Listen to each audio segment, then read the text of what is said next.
Talking about the individual, one of the things that I see holding people back is comfort. So it's easy to get life to a stage where it's not that bad, but it's not that good either. At least when you have a full-on breakdown, there's only one way to go, right? You're only going to go up from there. But I think it's possible to wallow for years in a just about passable life, right? Sedated by comfort. And I see this temptation in myself as well, to give up the good for the great. What would you say to people who are trying to escape this curse of mediocrity?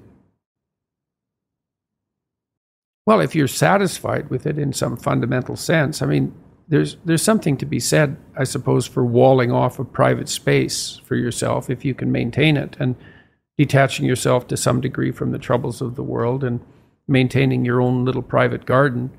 The problem with that is the snakes tend to seep in from the outside, right? It's pretty difficult to wall yourself off in any real sense from the concerns of the world. So it isn't clear to me that that's a viable solution. It also means that you might justify to yourself lack of civic engagement. You know, I shouldn't go to church. I shouldn't take part in the political process because it's all so corrupt. I should hide myself from all the annoying noise that's generated constantly on the media front. And I have some sympathy for that viewpoint, but I don't believe it's really possible, because you can't have a walled garden independently of the health of the broader society. It's just not possible. Maybe you can have it for a very short period of time, but if you're comfortable with what you have and it's genuine comfort, then I think, okay, but generally it's not. I think for the most part, it's people that have become sedated. You know, they've forgotten their dreams, but they've forgotten that they've forgotten them. Pink Floyd's Comfortably Numb is about this, right? They've become comfortably numb. I think most people... So I have this friend, and this story really hit me.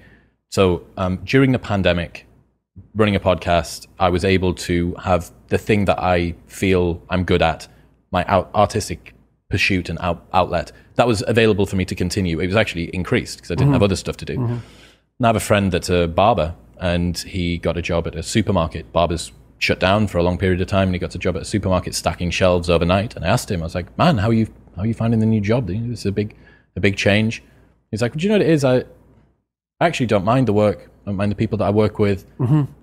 But man, I miss being good at something. Right.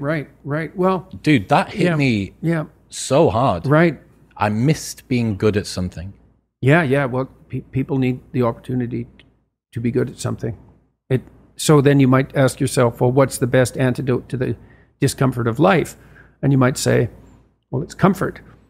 And I suppose that's what you act out when you swaddle a baby. But a better antidote is something like adventure to excellence. And that's far better antidote to suffering than the mere absence of suffering. So, not to say that the mere absence of suffering, that's not nothing, you know. Stepping out of that sedation from comfort's difficult, though, especially if you've become routinized to it. Yeah, well, that's the difficulty of maturity.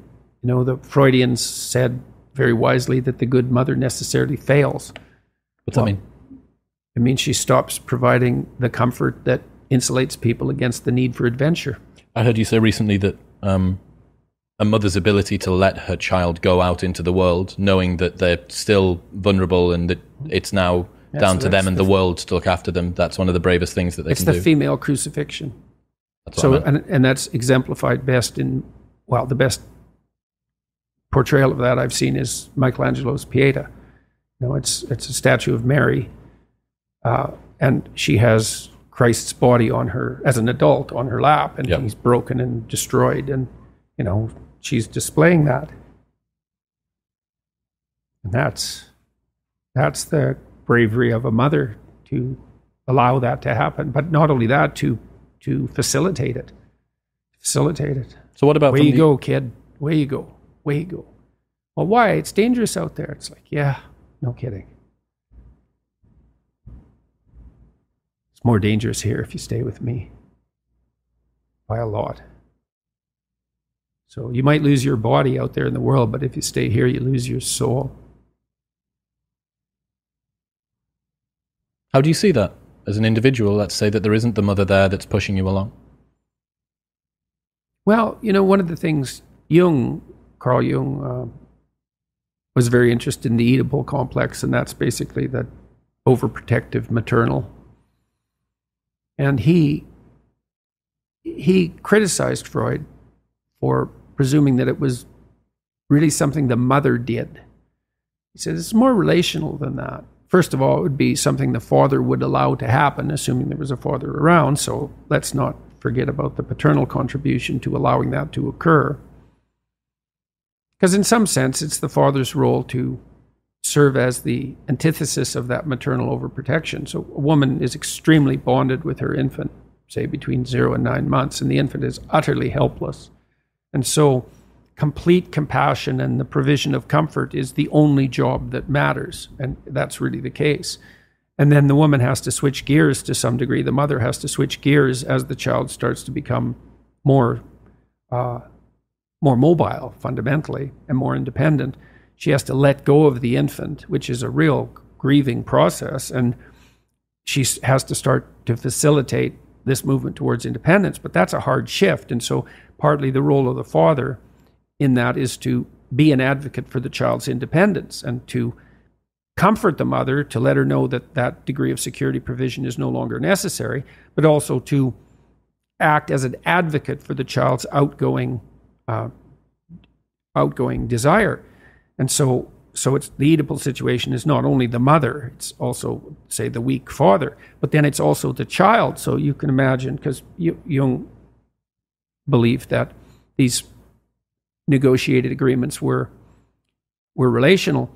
So, you're 6, you're in grade 1, maybe you're feeling a little ill, maybe you're not, maybe you're playing with being a little ill, and maybe you're playing with exaggerating how ill you are, and your mom comes downstairs and says, you've got a test today at school, maybe you haven't quite prepared for it, maybe you should have, and she says, but you seem to have a tummy ache. Maybe you're too sick to go to school. And the kid thinks, maybe I could just stay home and, mom could tuck me in and I wouldn't have to take that test and I wouldn't have to confront the world. And he says, yeah, mom, my stomach really hurts. And away we go. And the child has made a choice. And you think, well, that's a catastrophic choice. And you think, well, children shouldn't be held accountable for choices they make at that age. It's like, that child's soon going to be an adult that's going to make very similar decisions. The choice has consequences, and to be held accountable for that is to recognize purely that the choice has consequences and that it is a choice. Now, you could say, well, 95% of the blame is to be put on the mother, and maybe that's an overestimate. I think it probably is. But the child could say, Mom, you don't have to worry about me. I'm going to get up and go do this. And that's choice. And that's the right choice. So these are always chicken and egg problems, obviously, but that fleshes out the complexity of the situation. If you're being enticed down a pathological road, you can accept or reject the invitation. Now, some people are better at enticing and some people enforce it more harshly. And, there's all sorts of individual variability in situations like this. But just because you're offered the bait doesn't necessarily mean that you have to take it. So, and I'm not a determinist. I do believe that people have free will, whatever that means. That's a murky subject and it gets complicated the more you look at it, but whatever. It's still a good shorthand way of describing the fact that we seem to be cursed with responsibility for our own destiny, at least to some degree. What's happening, people? If you enjoyed that, then press here for the full, unedited episode. And don't forget to subscribe. Peace.